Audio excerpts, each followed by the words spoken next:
Você filma e fala, você é o bichão mesmo, hein, doido? Fala, pessoal. Tranquilidade? Mais uma vez, professor Fred Cortes aqui para vocês. Cara, deixa eu chegando pro lado aqui. Hoje eu vou falar um pouquinho com vocês sobre algumas curiosidades deste quadro aqui. É um quadro chamado Grito do Ipiranga, né? Que é um quadro que reproduz aí o que teria sido, de uma maneira heróica, desse sujeito aqui, ó, Dom Pedro II, aqui, esse aqui. Dom Pedro I, perdão, a independência do Brasil. Cara, primeiro falar um pouquinho sobre esse quadro. Esse quadro ele foi pintado em 1888. É isso mesmo, pô, 1888. A independência ela foi em 1800 e... Hein? Fala para mim? 22. Olha quanto tempo depois que esse quadro foi pintado. Esse quadro, ele diz muito mais sobre o momento no qual ele foi pintado do que especificamente sobre o momento da independência do Brasil, né? Então, esse quadro foi pintado por Pedro Américo em 1888 sob encomenda do governo, né? Sob encomenda do governo monárquico brasileiro, que tinha uma finalidade, cara, assim, transformar a independência do Brasil num ato heróico, transformar Dom Pedro I, essa figura aqui, num herói nacional, ou seja, aquele que lembrava, aquele que representava a monarquia brasileira. Num período da história do Brasil em que a monarquia estava muito contestada, né? Assim, a monarquia brasileira começa a ser contestada, e principalmente aí a gente costuma dizer a partir da década de 1870. Né, assim, muito contestada por vários setores da sociedade, inclusive pelos militares, pela Igreja Católica. Pois bem, então, assim, sob encomenda do governo brasileiro, Pedro Américo pinta esse quadro intitulado Grito do Ipiranga. Né, assim, talvez alguns dos comentários, algumas das curiosidades sejam conhecidas de vocês, né? O fato de, por exemplo, eles jamais conseguirem estar montados em cavalos, né? Já que o cavalo não suportava o peso e não conseguia a travessia ali entre Santos, entre regiões de São Paulo, né? Santos e São Paulo, próximo ao Ipiranga. Uma outra curiosidade que talvez vocês já saibam, né? O fato de eles estarem montados em mulas, né? Assim, e não em cavalos, né? Essa grande quantidade de gente ao redor de Dom Pedro I também não era real. Mas não é muito bem disso que eu vou falar hoje, não. Né? Assim, hoje tem dois pontos importantes que eu preciso destacar. Lembrei aqui de uma outra curiosidade que todo mundo já deve ter escutado falar. Dom Pedro estava com problemas intestinais nesse período.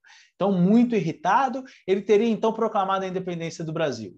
Calma lá. Alguns dizem que isso também era verdadeiro. Mas, cara, tem alguns pontos importantes aqui desse quadro que eu vou falar primeiro sobre o período no qual ele foi feito, né, que é em 1888, que era um momento de crise da monarquia. Então, ao encomendar esse quadro para Pedro Américo, a monarquia brasileira visava transformar um membro da sua família num herói nacional, ou seja, fazer com que a monarquia se apresentasse diante desse quadro como um sistema de governo ainda forte, né, vigente no Brasil. Então, esse foi um dos objetivos.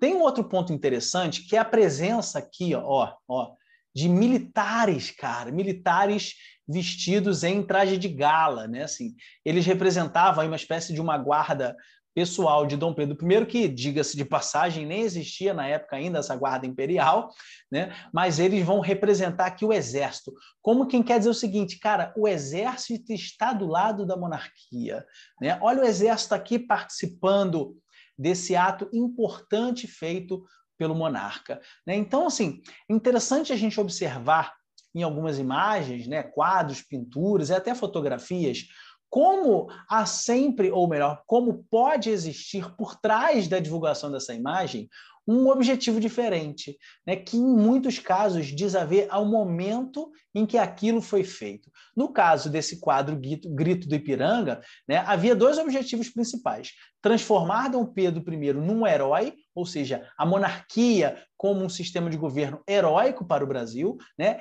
e também mostrar a presença do exército ao lado da monarquia, já que o exército brasileiro havia se transformado numa instituição que das mais críticas da figura do imperador desde do retorno de alguns militares da Guerra do Paraguai, né? Vale lembrar, Dom Pedro II chegou inclusive a proibir com que alguns militares se manifestassem publicamente sobre assuntos do exército e da política. Então, esse quadro ele passava a ter essas duas finalidades, né? Transformar Dom Pedro I num herói nacional, aqui, ó, boladão, em cima de um cavalo, empunhando a espada, decretando a independência, ou seja, a monarquia é heróica para o povo brasileiro, né? E segundo, mostrar também aqui que o exército estava do lado da monarquia, né? E o povo, né? O que talvez seja mais próximo de povo seja essa figura aqui, ó, que está aqui, ó, chegando para o lado aqui, ó, né? Que está aqui meio sem entender o que está acontecendo, né? Está lá trabalhando. Então, é interessante a gente falar sobre isso, como essas imagens, elas dizem, em muitos casos, muito sobre o momento no qual ela foi feita e não especificamente sobre o momento pelo qual ela vai reproduzir. Gente, mais uma vez, muito obrigado pela presença, participação. Não esquece, então, de curtir, de compartilhar e divulgar aqui o nosso canal, o TikTok História.total, o Instagram, @História.total e o canal aqui História e Tal do YouTube. Grande beijo, grande abraço, um efusivo aperto de mãos e passar muito bem.